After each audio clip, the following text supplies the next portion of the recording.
우리는 우리 삶에 찾아오는 힘들고 어려운 문제 때문에 주님 앞에 나아갈 때가 참 많습니다. 눈앞에 있는 그 문제 때문에 힘들고 어려워서 주님이 당장 해결해 주셨으면 합니다. 우리는 눈앞에 보이는 그 어려운 문제가 가장 긴급하고 중요한 문제라고 우리는 자주 생각합니다. 우리는 우리 눈앞에 있는 그 문제만 보일 뿐이고 눈앞에 문제가 전부인 것처럼 생각됩니다. 그런데 우리 주님의 눈에는 더 중요한 문제가 있습니다. 그리고 주님은 주님이 보시기에 보다 더 중요하고 더 긴급한 문제를 먼저 해결해 주시길 원하십니다. 우리를 그토록 숨을 못 쉬게 하고 힘들게 하는 문제보다 과연 어떤 문제가 주님이 보시기에 더 긴급하고 중요할까요? 다른 말로 표현하면 주님이 보시기에 모든 사람에게 있어서 가장 중요하고 긴급한 문제가 무엇일까요? 오늘의 본문의 말씀을 통하여 그 질문에 대한 대답을 우리가 찾아가도록 하겠습니다. 예수님께서는 갈릴리 동쪽 해변 가다라에서의 사역을 마무리하시고 다시 배를 타고 본 동네로 가셨습니다. 여기 본 동네라고 되어 있는데요. 다른 복음서를 보면 이 본 동네가 곧 가버나움이라고 적혀 있습니다. 가버나움에 도착했을 때 한 중풍병 환자가 예수께 나왔습니다. 앞서 마태복음 8장에서도 백부장의 하인이 중풍병으로 앓고 있었습니다. 그런데 그 하인은 예수님 앞에 나오지 못했습니다. 하인이 안 나오고 못 나오고 그의 주인 되신 백부장이 예수님께 나와 예수님께 간구를 했었습니다. 그리고 예수님께서는 백부장의 그 믿음을 보시고 칭찬해 주시고 결과적으로 그 하인의 중풍병을 고쳐주셨습니다. 그런데 오늘 본문의 이 중풍병자는 예수님 앞에 나왔습니다. 물론 스스로 혼자서 나온 것은 아닙니다. 그래서 어떻게 나왔습니까? 침상에 누워있는 채로 사람들에 의해서 들려서 예수님께로 나왔습니다. 이 중풍병자는 어떤 이유로 예수님께 나왔을까요? 왜 예수님께 나왔을까요? 이 중풍병자에게 있어서 가장 긴급하고 가장 중요한 것은 무엇일까요? 무엇보다 중풍병이 고침받아서 일어나서 걷는 것이 이 중풍병자에게 있어서 가장 긴급하고 가장 중요한 것이 아닐까요? 중풍병자가 언제부터 이 중풍병 때문에 일어나 걸을 수 없는지는 본문은 기록하고 있지 않습니다. 그런데 이 중풍병자에게 있어서 스스로 일어나 걷는 것이 얼마나 간절하겠습니까? 우리가 그의 위치에 서본다 하더라도 우리 얼마나 일어나 걷고 싶겠습니까? 이 중풍병자는 아마 사람들의 도움으로 많은 의사를 만났을 것이고 여러 치료를 받았을 것입니다. 그런데 아무런 소용이 없었습니다. 여전히 중풍병으로 누워 있을 수밖에 없었습니다. 그래서 그는 자신의 중풍병 때문에 절망했을 것이고 아마 침대에 이렇게 누운 채로 남은 여생을 살아갈 거라고 이미 다짐을 했는지도 모르겠습니다. 우리는 이 질병과 죄가 관계가 있다는 것을 잘 알고 있습니다. 비록 모든 질병이 죄 때문이라고 말할 수는 없지만 근본적으로 죄 때문에 질병이 찾아왔습니다. 사람이 죄를 짓기 이전에, 이 사람이라는 것은 아담과 하와가 죄를 짓기 이전에 이 세상에는 죄가 아직 없을 때 질병이 없었고 죽음이 없었습니다. 주님이 창조한 세계는 좋았고 심히 좋았습니다. 질병과 죽음은 모두 죄 때문에 이 세상에 찾아왔고 우리의 삶에 찾아왔습니다. 따라서 죄는 모든 질병의 근원이라고 말해도 좋습니다. 만약 중풍병이 육체의 질병이라고 한다면 죄는 영혼의 질병입니다. 인간에게 있어서 가장 긴급하고 가장 중요한 문제, 그래서 제일 먼저 해결해야 할 문제는 무엇일까요? 바로 죄의 문제입니다. 그런데 인간은 스스로 죄의 문제를 해결할 수 없습니다. 또한 죄의 문제를 해결하려고도 생각하지 않습니다. 사람들은 먼저 해결하고 싶은 문제는 죄의 문제가 아니라 다른 문제들입니다. 앞서 나병 환자에게 있어서 제일 먼저 해결하고 싶은 문제는 나병이 고침받는 문제였습니다. 중풍병자에게 있어서 제일 먼저 해결하고 싶은 문제는 이 중풍병이 고침받는 것입니다. 그런데 스스로의 힘과 능력으로 중풍병을 고칠 수 없습니다. 죄의 문제는 더욱더 말할 것이 없이 스스로 해결할 수 없습니다. 만약 중풍병자가 스스로 자기의 힘으로 영혼과 육체의 문제를 해결할 수 있다면 예수님 앞에 나아오지 않았을 것입니다. 오늘도 많은 사람들은 육체의 질병으로 고통을 겪으며 하루하루를 살아가고 있습니다. 여러 병원에 가서 여러 의사를 만나 육체의 질병을 해결하고자 합니다. 그런데 어떤 질병은 그렇게 쉽게 고쳐지는 것이 아닙니다. 많은 병원을 다녀보고 여러 의사를 만나보았음에도 아무런 소용이 없습니다. 저와 여러분도 어떤 질병 때문에 고통 가운데 있을 수 있고요. 저와 여러분 주위를 보더라도 질병으로 고통당하는 분들이 있습니다. 저는 한 번은 기침 때문에 참 고통스러웠습니다. 제가 소개팅을 받아서 저희 아내를 만날 때였습니다. 그때 6개월 이상 계속 기침했습니다. 신학교에서도 계속 기침했습니다. 기침은 저희 생활에서 큰 방해가 되었습니다. 찬양할 때도 그때 찬양도 그닥 잘하지 않았지만 원래 교회에서 찬양을 인도했는데 찬양할 때도 기침이 나와서 인도 못할 정도였습니다. 잠잘 때도 계속 기침이 나왔습니다. 푹 잘 수가 없었습니다. 기침이 너무 오래 지속되면서 몸도 더 안 좋아지고 더욱이 정신적으로 굉장한 스트레스가 되었습니다. 그때 기침에 좋다는 여러 민간요법을 거의 다 사용했습니다. 그리고 동네 여러 내과, 이비인후과, 종합병원, 한의원 다 갔습니다. 그런데 여전히 소용이 없었습니다. 기침은 여전히 나왔습니다. 그때 그렇게 긴 시간 지속되는 기침 때문에 저는 아주 조금이나마 질병이 가져다주는 그 절망함을 조금이나마 저는 경험했습니다.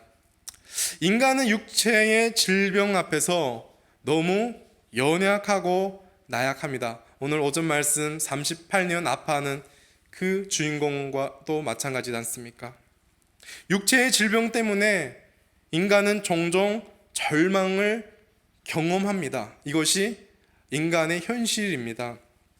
그런데 예수님이 보시기에 육체의 문제보다 영혼의 문제를 해결하는 것이 더 긴급하고 중요하고 우선이라는 것을 우리는 본문을 통하여 알고 있습니다.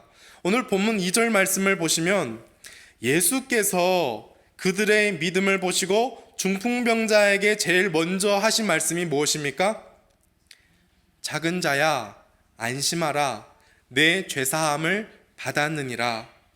앞에서 잠깐 말씀드렸지만 지금 중풍병자에게 있어서 가장 원하는 것이 무엇입니까? 바로 스스로 일어나 걷는 것입니다. 예수님께서 나병 환자를 고쳐준 것처럼 예수님께서 그에게 나온 많은 환자들을 고쳐주신 것처럼 지금 자기의 그 중풍병을 고쳐주셔서 일어나서 걷는 것입니다. 그런데 주님은 중풍병을 고치시기 전에 먼저 선포한 것은 죄사함입니다. 주님이 보시기에 육신의 질병을 해결하는 것보다 영혼의 문제를 해결하는 것이 더욱 중요하기 때문입니다. 인간에게 있어서 죄사함을 받아서 영혼이 죄와 죽음에서 자유를 얻는 것이 가장 중요하기 때문입니다. 왜냐하면 육체의 질병을 해결하는 것은 이 땅에 살아갈 동안 그 주어진 시간 속에서 우리에게 유익이 있지만, 영혼의 질병을 해결하는 것은 영원 속에서 우리에게 유익이 있기 때문입니다. 사랑하는 성도 여러분, 저와 여러분이 먼저 영혼의 문제, 즉 죄의 문제에 관심을 가져야 합니다. 그렇다고 해서 영혼만 중요하고 육체가 중요하지 않다는 이원론적인 생각을 하자는 것은 아닙니다. 육체의 문제도 중요합니다. 오늘 본문 뒷부분에서 예수님은 중풍병자를 고치심으로 스스로 일어나게 하십니다. 따라서 영혼의 문제와 육체의 문제가 모두 중요합니다. 다만 우선순위에 있어서 영혼의 문제가 우선이고 육체의 문제가 그 다음입니다. 또한 영혼의 문제와 육체의 문제가 깊은 관계가 있기 때문에 때론 우리 영혼의 문제가 해결되면 육체의 문제도 해결됩니다. 사랑하는 성도 여러분, 지금 저와 여러분은 혹시 어떤 육체의 문제 때문에 고통 가운데 계십니까? 이걸 좀 더 넓게 생각을 해서 여러분은 어떤 현실 문제 때문에, 어떤 환경 때문에 고통 가운데 있습니까? 그리고 여러분의 영혼은 지금 건강하십니까? 저와 여러분이 먼저 우리의 병난 영혼의 문제를 보았으면 합니다. 그리고 병난 그 영혼의 문제를 가지고 예수님 앞에 나아가길 소망합니다. 그래서 예수님께서 저와 여러분의 영혼을 만지시고 우리를 위로하시고 회복해 주시는 그런 은혜가 있기를 예수님 이름으로 축복합니다. 오늘 말씀을 통하여 알 수 있는 것은 예수님의 말씀에는 권세가 있습니다. 예수님은 사람의 죄를 사함에 있어서 단 한마디 말씀만을 했을 뿐입니다. 작은 자야 안심하라, 내 죄사함을 받았느니라. 그런데 예수님께서 중풍병자를 향해 죄사함을 이렇게 선포하자 옆에 있던 서기관들이 그것을 듣고 속으로 이렇게 생각했습니다. 이 사람은 신성을 모독하는 거구나. 속으로 수근수근 거렸습니다. 그런데 예수님은 그 속 생각까지도 아시는 분이십니다. 예수님께서 그것을 알았습니다. 근데 이제 서기관들의 그 인식 속에서, 그들의 이해 속에서 그 예수님께서 죄사함을 선포한 이 선포는 너무나도 분명한 신성 모독이었습니다. 왜냐하면 당시 유대인들은 죄사함의 이 권세는 오직 하나님만이 가진 권세라고 믿었습니다. 따라서 예수님께서 죄사함을 받았느니라 라고 선언한 것은 예수님 자신이 하나님이라는 선언입니다. 그런데 서기관들은 예수님을 하나님으로 믿지 않았기 때문에 예수님께서 신성 모독을 했다고 이렇게 여겼습니다. 예수님께서는 그들의 생각을 아시고 그들의 악한 생각을 지적합니다. 서기관들은 예수를 신성 모독으로 정죄를 하지만 예수님은 그들의 생각을 악하다고 하십니다. 왜 악합니까? 예수님을 대적하는 것이 하나님을 대적하는 것이기 때문입니다. 예수님은 계속 말씀하십니다. 이번에 예수님께서 서기관들에게 질문을 던집니다. 5절 말씀인데요. 죄사함을 받았다라는 말과 일어나 걸어가라 라는 말을 하는 것 중에서 어느 것이 쉽겠느냐? 서기관에게 묻습니다. 여러분은 어떻게 생각하십니까? 죄사함을 받았다라고 말하는 것과 일어나 걸어가라, 이 둘 중에 어느 것이 더 쉽다고 생각합니까? 물론 다 어렵습니다. 굳이 비교하자면 어느 것이 더 어렵습니까? 진정한 의미에서는 내 죄사함을 받았느니라가 더 어렵겠지요. 만약 예수님이 하나님이 아니라면 그렇습니다. 불가능하기 때문입니다. 죄사함의 권세는 하나님만이 가지고 있는 권세이기 때문입니다.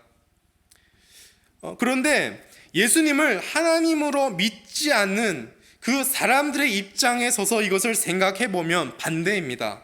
내 죄사함을 받았느니라 이 말이 더 쉽고 일어나 걸어가라가 더 어렵습니다.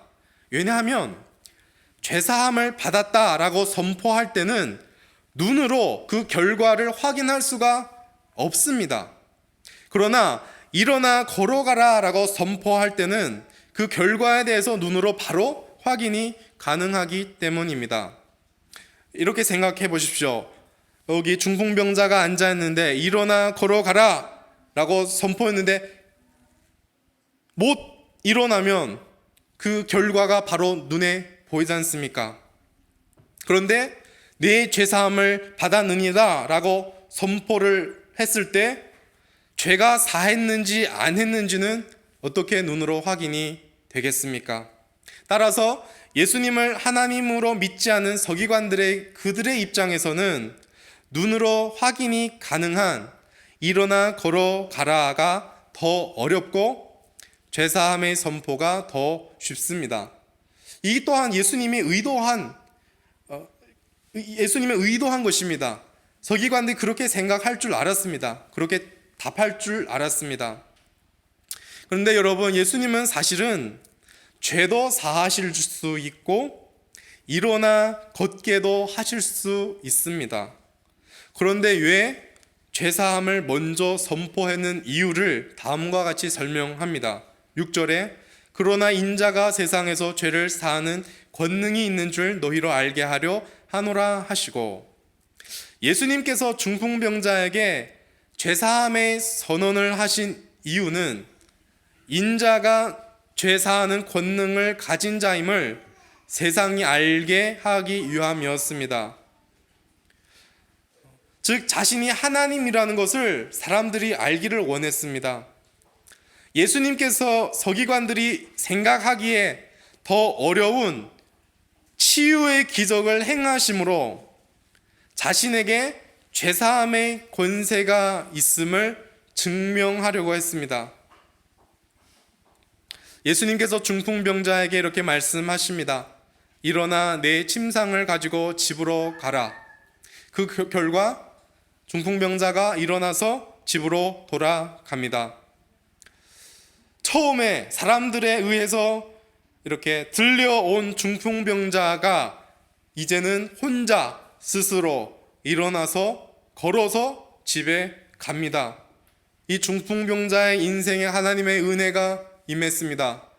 회복이 일어났습니다. 중풍병자의 병이 낫는 것은 예수님에게 죄사함의 권세가 있다는 것을 증명하는 것입니다. 그걸 증명하는 결과입니다. 예수님의 이러한 권위 있는 기적을 본 사람들은 아주 두려워했습니다. 이 두려움은 공포가 아니라 놀라움입니다. 무리들은 자신들의 눈으로 침상에 누워있는 중풍병자가 일어나는 그 장면을 똑똑히 보았습니다. 무리들은 이 기적을 부인할 수 없었기에 놀랐습니다. 무리들이 놀라워하는 이유는 예수님이 보여주신 권세 때문입니다. 그 권세는 치유의 권세뿐만 아니라 결국은 죄사함의 권세 때문입니다. 예수님은 이처럼 육신의 문제뿐만 아니라 영적인 문제도 해결해 주실 수 있는 분이십니다. 예수님이 곧 하나님이시기 때문입니다. 단지 우선순위에 있어서 예수님은 먼저 영혼의 문제를 주목하십니다. 따라서 저와 여러분이 주님 앞에 나아가서 먼저 해결해야 할 문제는 죄의 문제, 영적인 문제, 하나님과의 관계의 문제입니다. 많은 사람들은 예수님을 단지 선행을 하시는 예수, 질병을 고치시는 예수, 기적을 행하시는 예수로만 알고 믿고 있습니다. 그런데 그런 것보다 먼저 죄를 사하시는 예수님임을 알고 믿어야 합니다. 그렇다면 우리는 어떤 태도로 주님 앞에 나아가야 할까요? 오늘 본문 2절에 중풍병자가 침상에 누운 채로 사람들의 들린 채로 예수님 앞에 나왔습니다.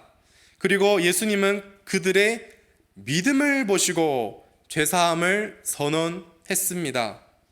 예수님이 그들의 믿음을 보셨다고 합니다. 오늘 단지 마태복음에서는 잘 드러나지 않지만 다른 복음서에 보면 이 사람들이 예수님께 나와왔지만 예수님 주변에 사람들이 너무 많아서 지붕을 뚫고 지붕을 통해 예수님 앞에 나아갔다고 기록되어 있습니다. 이들이 예수님 앞에 나올 때 많은 사람이라는 방해를 뚫고 많은 사람의 눈길에 신경을 쓰지 않았습니다. 그들은 단지 고침받기를 원했습니다.